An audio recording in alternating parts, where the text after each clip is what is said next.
औज़ुबिल्लाहिमिनश्शैतानिर्रजीम बिस्मिल्लाहिर्रहमानिर्रहीम। नाज़रीन, एक नई वीडियो के साथ हाज़िर खिदमत हूँ और उम्मीद करता हूँ मेरे इस वीडियो को भी आप पसंद करेंगे और शेयर करेंगे इसे, और कमेंट्स बॉक्स में जाके इस पे ज़रूर अपने कमेंट्स देंगे कि आप लोगों को ये वीडियो कैसी लगी। और नए आने वालों के लिए खुश आमदीद, वेलकम और साथ रिक्वेस्ट कि मेरे चैनल को सब्सक्राइब करें और बेल आइकन को टच करें ताकि मेरी तमाम वीडियोज़ आप तक बआसानी पहुँच सकें, और साथ कमेंट्स बॉक्स में जाके इस पर ज़रूर कमेंट्स दीजिएगा। नाज़रीन, इंतहाई माज़रत, 3 जो है ना अपना तैयार हैं वीडियोज़ शब मराज पे, लेकिन फिर रात को सोचा काफ़ी जो सफदर साहब ने जो बयान दिया अपना मरियम नवाज़ के हस्बैंड साहब के निकाह के बगैर भी हम बिस्तरी हो सकती है, जायज़ है, जो उन्होंने यानी मफ़हूम यही था। तो मैंने कहा इस पे थोड़ा सा लाजमी बोलना चाहिए और हर मकतबा फ़िक्र और ख़ुसूसन जो एक मुसलमान इस्लामी सोच रखता है इस पे लाजमी एहतजाज अपना रिकॉर्ड करवाना चाहिए, बल्कि हर मुसलमान को। तो आज मैं एक किस्म का कह लें इस पे एहतजाज भी रिकॉर्ड करवा रहा हूँ और सफदर साहब को खुला चैलेंज करता हूँ कि आप आएँ मेरे साथ बैठें, इस पे बात करें।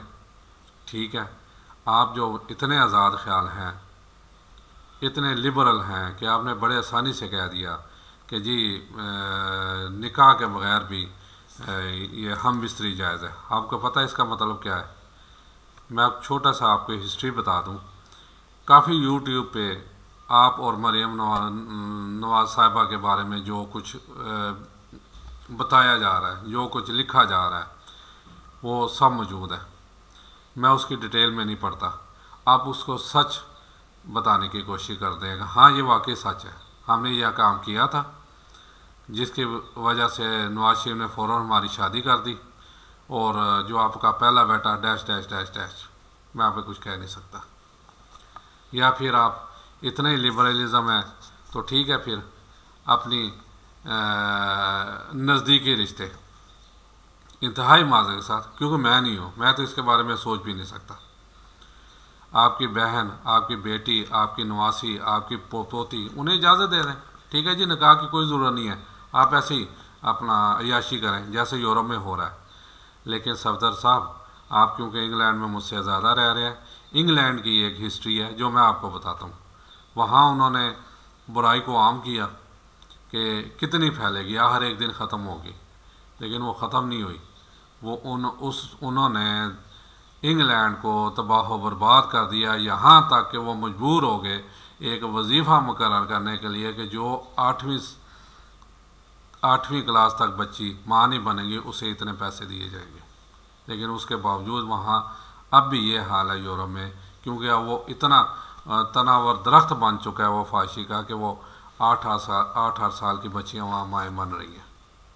और अदाद शुमार मैं ज़्यादा उसमें डिटेल में नहीं पढ़ता, यूट्यूब पे मौजूद होंगे, आप चेक कर सकते हैं कि डेली वहाँ पे कितने हराम के बच्चे पैदा होते हैं। यूरोप की बात कर रहा हूँ मैं पूरी, जिस पे अमेरिका के सदर ने कहा था, वो भी ऑन रिकॉर्ड बात है कि अगर ऐसे ही हराम के बच्चे पैदा होते रहे, एक दिन अमेरिका जो है ना हरामियों का मुल्क कहलाएगा। आप यानी चाह रहे हैं कि पाकिस्तान भी, अल्लाह माफ़ करे, अल्लाह माफ़ करे, अभी यहाँ बहुत से गैरतमंद मौजूद हैं, ऐसा होने नहीं देंगे, हरामियों का मुल्क कहलाए। और यार जाओ यार, ये देखो, जाओ जान छोड़ो, क्योंकि आप जो है ना वो इंग्लैंड जाते हो, यहाँ सिर्फ छुट्टियाँ गुजारने आते हो, यहाँ अवाम पर सवार होने आते हो, उस पर राज करने आते हो, फिर ऐसी बहकी बहकी बातें करते हो। जाओ जाके अमेरिका इंग्लैंड में जाओ, हमारी जान छोड़ो, जाके उधर हो, उधर जो मर्ज़ी करना, लेकिन दोबारा ऐसी बात ना करना, वरना कोई दांत भी तोड़ देगा, ये मैं बता दूँगा आपको। फिर ना कहना इतने लिबरलिज्म हो ना, जाओ जाके इंग्लैंड में रहो, क्योंकि हमारा कानून भी इजाज़त देता है, वो सिर्फ कमज़ोरों पे हाथ उठाने वाला है, कमज़ोरों को पकड़ने वाला है, कमज़ोरों को सजाएं देने वाला है। आप लोग तो ताकतवर हो, अय्याशी कर रहे हो। जाओ जाके बाहर जाके जो है ना अपना अय्याशी करो, जो मर्ज़ी करो, शादी करो ना करो, अपने बच्चों की शादियाँ करो ना करो, उसके बगैर ही वहाँ औलादें भी हो, वहाँ कोई कुछ नहीं कहता, जाओ जाके हमारा जान। लेकिन पाकिस्तान जो है ना एक इस्लामी मुल्क है, यहाँ ऐसी दोबारा बात ना करना, वरना बहुत बुरा हो सकता है आपसे। मैं तंबीह कर रहा हूँ, कोई भी कर सकता है। मैं तो दुआ करता हूँ आपके लिए कि अल्लाह ताला आपको हिदायत दे, अल्लाह ताला आपको सीधे रास्ते पे डाले, क्योंकि असल में नज़ा के आलम से पहले पहले तौबा के दरवाजे खुले होते हैं। तो भाई मेरे, तौबा कर ले, जो इतनी बड़ी बात कर रही है, और रुजू कर।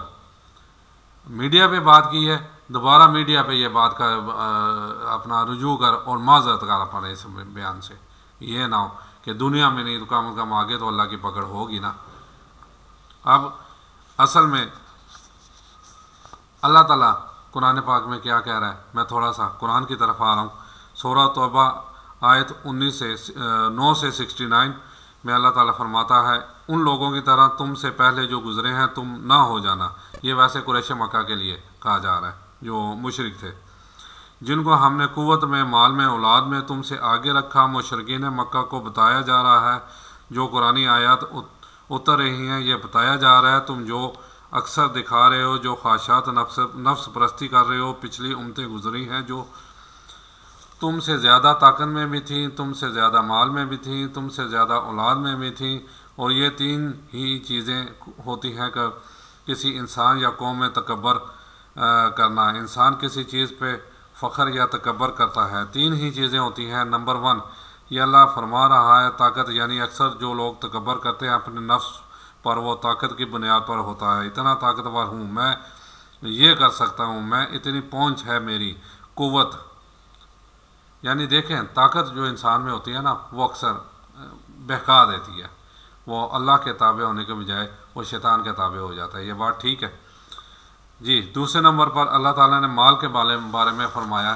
जैसे आजकल पाकिस्तान में देखें, माल के नशे में क्या कुछ करते हैं लोग, वो फ़ुरौनी कलमात बोल देते हैं, बहुत कुछ करते हैं, गरीब पे जुल्म करवाते हैं। कराची का मशहूर वाक़या आपको पता है कि एक बहुत बड़े वहाँ के रईस ने, मैं नाम इसलिए नहीं लूँगा कि बात आज की, उसकी बेटी के साथ उस एक कबीले का नौजवान का माशका था, तो उसने उसे कत्ल करवा के क्या कहते हैं अपना पहले टेररिस्ट ज़ाहिर किया, पुलिस मुकाला ज़ाहिर किया। लेकिन आजकल मीडिया का जोर है, बात सारी बात खुल के सामने आ गई। लेकिन क्योंकि वो ज़ोरावर था, ताकतवर था, इसलिए किसी को हिम्मत नहीं उस पर हाथ डालने की। यूट्यूब पे ये सारा कुछ मौजूद है, आप देख सकते हैं। अखुवत तो कुछ नहीं, बिल्कुल बेकार इंसान है, लेकिन माल की अकड़ नज़र आती है। इंसान में माल भी वजह है जिससे समाज और एक इंसान अकड़ता है, तकब्बर करता है, और उसकी बड़े से बड़ा जुल्म भी करने से बाज नहीं आता। उसकी किसी ने एक झलक देखनी हो तो ड्रामा वारस देख ले, चौधरी हशमत वाला। हाँ, ये बहुत अच्छी उसमें अक्कासी बयान की है, बहुत अच्छी है, आप देख सकते हैं। वो खुल के कहा है कि जो पैसे के नशे में होते हैं वो क्या कुछ कर जाते हैं। तीसरे नंबर पर अल्लाह ने औलाद के बारे में फरमाया है जी, जिसके ज़्यादा बेटे भी हों, ज़ाहिर है वो भी उसके नशे में, ज़रा बात हो तो बेटों को बुलाओ, एनु फेंडा लाओ ज़रा, ठीक है। अब ये देखें कि अल्लाह ने बहुत बड़ी कौमों को, बहुत बड़े ताकतवर कौमों को, हस्तियों को जब पकड़ा तो कैसे पकड़ा। ये 5 किस्म के अज़ाब अल्लाह ताला ने 5 कौमों पे नाज़िल किए। कौम नूह पर अज़ाब पानी का सैलाब ऊपर से, यानी ऊपर से बारिश हो रही थी, नीचे ज़मीन भी पानी उबल रहा था। वो क्योंकि मुशरक थे, शिरक में मुब्तला थे। कौम आद पर अज़ाब तेज़ हवा की बदौलत आता। इतनी तेज़ हवा के मकानों की छतें उड़ गई, दरख्त उड़ गए, हत्ता कि इंसान भी हवा में उड़ के एक दूसरे से टकराते, और जब उनकी खोपड़ियाँ बार बार टकराती वो पाश पाश हो जाते, धड़ अलग हो जाते और सार अलग, यानी ये हाल उनका हो गया। कौम समूद, इन पर अज़ाब इस तरह आया, अल्लाह ने फरिश्ता भेजा और उसने ज़ोर से चीख मारी तो उसकी आवाज़ इतनी शदीद थी कि कौम समूद के तमाम इंसानों के कलेजे फट गए, चेहरे पीले हो गए, आँखों की पुतलियाँ फैल गईं, चेहरे नीले हो गए। आज भी उर्दू में जाकर देखो, उनके घर खड़े हैं लेकिन घर वाले बर्बाद हो गए, यानी कोई सफ़ा हस्ती से मिट गए। फ़िरौन, ये फ़िरौन का तो तकरीबन हर बच्चे को पता होगा, बाकी ने फ़िरौन दंदनाता आया, कोई है मेरे मुकाबले में, खुदा के दावा किया तो उसे अल्लाह तबारक ताला ने दरिया नील में पहले गर्क किया और फिर इसकी लाश को रहती दुनिया तक इबरत का निशान बना दिया। अभी भी इंग्लैंड के म्यूज़ियम में वो मौजूद है। कौम लूत अलैहिस्सलाम की कौम पर अजाब क्यों आया? इसकी कौम बुत परस्त थी, शिरक थी, 7 साल लड़कों से बदफेली करते थे, या वो निकाह नहीं करते थे, वो ऐसे ही जो है ना गुजार। जैसे ये कैप्टन सरदार साहब जो आप फरमा रहे हो, देख लें उसका रिज़ल्ट, कि ये ना हो कि चले बड़े अजाब की अल्लाह ताला से नबी सल्लल्लाहु अलैहि वसल्लम में सिफारिश करके बचत फरमा दी, लेकिन छोटे छोटे अजाब अभी भी आ सकते हैं। मिसाल तुर्की के सामने है, 2005 का ज़लज़ला पाकिस्तान में, जहाँ 1 लाख से ज़्यादा लोग लुकमाए अजल बने थे। और जो उधर गए हैं नॉर्दर्न एरिया में, वो बकौल उनके वो बताते हैं कि वो मकाम सफ़ाई हस्ती से मिटे जो पूरे पाकिस्तान पे लोग अपने ले के जाके साथ बकौल सो कॉल लिबरल दोस्तों को, यारों को ले के जाके वहाँ याशियाँ करते थे। वो सफ़ाई हस्ती से वो मिट के सारे गाँव। तो ऐसा जब आप फितरत से दूर भागोगे, निकाह से दूर भागोगे, तो गंदगी में अल्लाह ताला शैतान को आप पे मुसल्लत कर देगा और वो शैतान आपको गंदगी में डाल देगा। जैसे आजकल पूरा यूरोप में देख लें, यही हो रहा है। वहाँ आप अपनी बेटी को वहाँ यानी एक थप्पड़ तक नहीं मार सकते, उसे गुस्सा नहीं हो सकते, वो फ़ोन करेगी तो फ़ौरन पुलिस आ जाएगी। आपकी बेटी, अल्लाह माफ़ करे, यानी अल्लाह ताला पाकिस्तान को बचाए कि आपके सामने अगर अपने बॉयफ्रेंड के साथ कमरे में लेके जाती है तो वो बाप गरीब कुछ नहीं कर सकता, उसे पता होता है अब अंदर क्या काम होगा। इसका मैं प्रैक्टिकली आपको बताता हूँ। मैं 90 में PTCL में ये GPO के सामने मरकज़ी तारघर में था। वहाँ हमारे हेड क्लर्क का एक दोस्त आया जो इंग्लैंड में जो रहता था। उसने बताया कि वहाँ एक तो जाते जो हमारे नौजवान नस्ल जाते शादियां करते हैं ग्रीन कार्ड के चक्कर में, फिर ज़ाहिर है औलादें भी होती हैं, कई निभा भी करते हैं। तो कहता सबसे पहले एक तो बार में जाते हैं, शराबें शुरू कर देते हैं, अय्याशी करते हैं, तो उससे उन्हें कुत्ता खंग लग जाती है, खांसी, जो उधर रह रहे हैं उन्हें पता होगा। और दूसरा फिर एक टाइम आता है कि अल्लाह का अजाब उन पर कैसे नाज़िल होता है। उन्हीं के बच्चे जब वो बूढ़ा हो जाता है, उसके सामने अपने बॉयफ्रेंड और गर्लफ्रेंड के बाहों में बाहें डाल के कमरे में जाते हैं, तो फिर वो कहता है कि वो एक दिन में 100 दफ़ा मरते हैं, 100 दफ़ा जीते हैं, क्योंकि वहाँ तो वो ना उन पे हाथ उठा सकते हैं, ना उन्हें गुस्सा हो सकते हैं। अब उनके बच्ची उनके अपने बॉयफ्रेंड को लेकर अपने कमरे में जाती है, तो उसे पता होता है अंदर कौन सी रंगरलियाँ बनाई जाएंगी।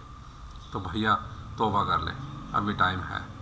ऐसा ना कि आगे यहाँ पे ट्रांसजेंडर का कानून पास और पता नहीं क्या कुछ हो रहा है, ये अज़ाब हलाई को दावत दी जाती है।